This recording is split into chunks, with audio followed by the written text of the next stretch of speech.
Hello everyone, welcome again to Ramanujam school of studies zero to infinity. यहाँ पे आपको मिलता है IIT जेईई के लेवल का कॉन्सेप्ट, क्वेश्चंस एंड स्टैंडर्ड जो क्लासिकल बुक है IIM मेरिन के कैलकुलस, और साथ ही हम लोग SL लोनी का कोऑर्डिनेट ज्योमेट्रिक भी करते हैं और हॉल एंड नाइट का अलजेब्रा भी करते हैं। सो आज हम लोग करने वाले इन्वेस्टिगेशन ऑफ फंक्शन। अगर आपके पास कोई फंक्शन गिवन है तो वो फंक्शन किस तरह का है, क्या क्या हमें उस चीज में देखना होगा।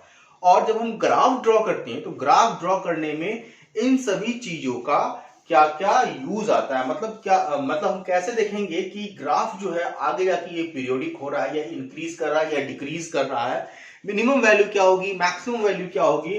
तो इन सब चीजों को हम लोग देखने वाले हैं। मतलब इन्वेस्टिगेशन ऑफ फंक्शन में हम लोग जो आज देखेंगे कि नॉन डिक्रीजिंग फंक्शन किसे कहते हैं, इंक्रीजिंग फंक्शन किसे कहते हैं, नॉन इंक्रीजिंग फंक्शन किसे कहते हैं, डिक्रीजिंग फंक्शन किसे कहते हैं, मोनोटोनिक फंक्शन किसे कहते हैं, इवन फंक्शन किसे कहते हैं, ऑड फंक्शन किसे कहते हैं, और पीरियोडिक फंक्शन किसे कहते हैं। बहुत ही इंपॉर्टेंट पॉइंट्स है, बहुत ही संक्षेप में हम बात करें, कंडेंस्ड फॉर्म में बात करेंगे। सपोज कोई फंक्शन है fx, ठीक है, डिफाइन है किसी सेट में, सपोज x सेट में डिफाइन है। x में दो पॉइंट है, मान लेते हैं x1 और x2, दो पॉइंट मान लेते हैं, कहीं पे भी डोमेन में कोई भी दो पॉइंट ले लिया। इस तरह से लिया कि x1 is less than x2। Okay, तो इस तरह से हम लोगों ने दो पॉइंट ले लिया। अब हमें देखना है कि इंक्रीजिंग फंक्शन है कि डिक्रीजिंग फंक्शन है, नॉन इंक्रीजिंग है, नॉन डिक्रीजिंग है। सो इसके लिए हम लोग क्या कहेंगे, इफ, ध्यान से देखेंगे, इफ अगर हमारे पास fx1, ओके, अब हम बात करें नॉन डिक्रीजिंग का। सो नॉन डिक्रीजिंग के लिए fx1 अगर लेस देन fx2 होगा, लेस देन या इक्वल टू, लेस देन या इक्वल टू। तो इस केस में क्या होगा कि अगर x2 इंक्रीज करेगा तो fx2 भी इंक्रीज करेगा। मतलब x2 अगर जो वैल्यू है बढ़ा हुआ होगा तो fx2 भी हमारा वैल्यू क्या होगा, बढ़ा हुआ होगा as compare to fx1।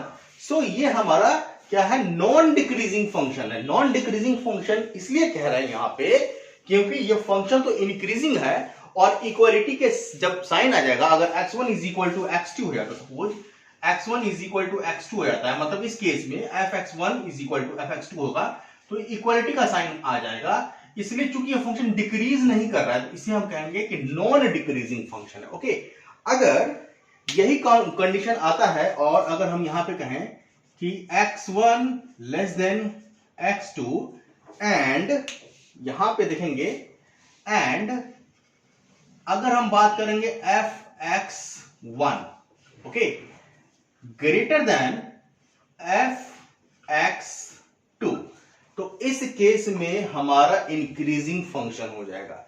Decrease नहीं करेगा, इक्वल नहीं रहेगा, कांस्टेंट नहीं रहेगा, बट ये फंक्शन इंक्रीज करेगा। Okay right.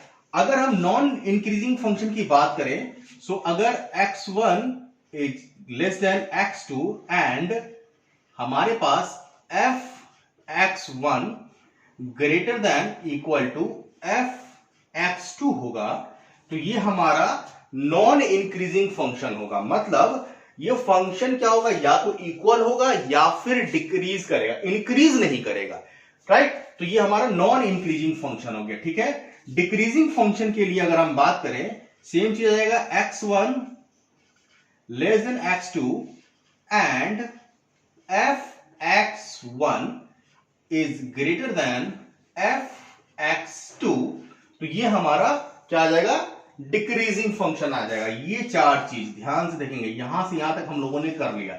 तो ये सब कंडीशन होता है कि इंक्रीजिंग फंक्शन किसे कहते हैं, नॉन इंक्रीजिंग फंक्शन किसे कहते हैं, डिक्रीजिंग फंक्शन किसे कहते हैं, नॉन डिक्रीजिंग फंक्शन किसे कहते हैं। ये सारा कंडीशन हो गया हमारा इंक्रीजिंग और डिक्रीजिंग फंक्शन का। इस सभी चीज का, इन सभी कॉन्सेप्टों का हम लोग बहुत अच्छे से यूज करेंगे आने वाले क्वेश्चंस में। ओके, और इसके साथ ही हम देखेंगे डिफरेंशिएशन क्या रोल प्ले करता है इंक्रीजिंग फंक्शन या डिक्रीजिंग फंक्शन को डिफाइन करने में। कैसे हम पता करेंगे कि ये फंक्शन इंक्रीजिंग है या डिक्रीजिंग है, इसके लिए टूल जो है वो हमारा डिफरेंशिएशन है। ऐसे तो हम कर ही सकते हैं फंक्शन, और डिफरेंशिएट करके भी कर सकते हैं। चलिए, अगर इन चारों फंक्शन में अगर ये चार चीज आता है तो इन हम कहेंगे कि फंक्शन जो है मोनोटोनिक है। क्या कहेंगे? मोनोटोनिक। मतलब मोनोटोनिक फंक्शन है, या तो इंक्रीज कर रहा है या डिक्रीज कर रहा है। ओके, अब आता है बात हमारे पास even function, odd function and periodic function. Even function किसे कहते हैं? ध्यान से देखिए, if f x is equal to f minus x, मतलब x के जगह अगर हम माइनस एक्स पुट कर दें और फंक्शन में कोई भी चेंजिंग ना आए तो इसे हम कहेंगे इवन फंक्शन। इस पे बेस्ड क्वेश्चन भी करने वाले हैं हम लोग। एग्जाम्पल देखिए, एग्जाम्पल, अगर f x is equal to 2x² plus 1 है। ओके, ये एफ एक्स है। तो अगर हम बात करें एफ माइनस एक्स का, so 2 into minus x² plus 1, so this is equal to 2x² plus 1, और ये अगेन हमारा क्या बन गया? F x. तो ये एफ एक्स की जगह अगर माइनस एक्स हम लोग पुट करते हैं तो फंक्शन में कोई भी चेंजिंग नहीं आता है, तो इस तरह के फंक्शन को कहेंगे हम कि ये हमारा इवन फंक्शन। एक और एग्जांपल है कि अगर f x is equal to cos x है, ठीक है, so f minus x is equal to cos minus x, और cos minus x is cos x. तो ये भी हमारा क्या होगा? इवन फंक्शन होगा। ग्राफिकली क्या रिप्रेजेंटेशन होगा कि किस तरह से हम देखेंगे कि ग्राफ किसके सिमेट्रिक है या फिर इसका मिरर इमेज क्या बनता है, ये सब चीज हम बाद में देखेंगे, ठीक है। तो इसे हम कहेंगे इवन फंक्शन। फिलहाल आपको ध्यान में रखना है कि इवन फंक्शन किसे कहते हैं। ओके, अगर ऑड फंक्शन की बात करें, ठीक है, तो ऑड फंक्शन में ध्यान से देखिए, if f x is equal to minus of minus x, मतलब कि एफ एक्स की जगह और माइनस एक्स डालते तो ये माइनस एफ एक्स हो जाता है, इसे हम कहेंगे ऑड फंक्शन। एग्जाम्पल देखिए, यहां पे बहुत अच्छा एग्जाम्पल ये भी है। If f x is equal to मान लेते हैं हम लोग sine x, okay, sine x.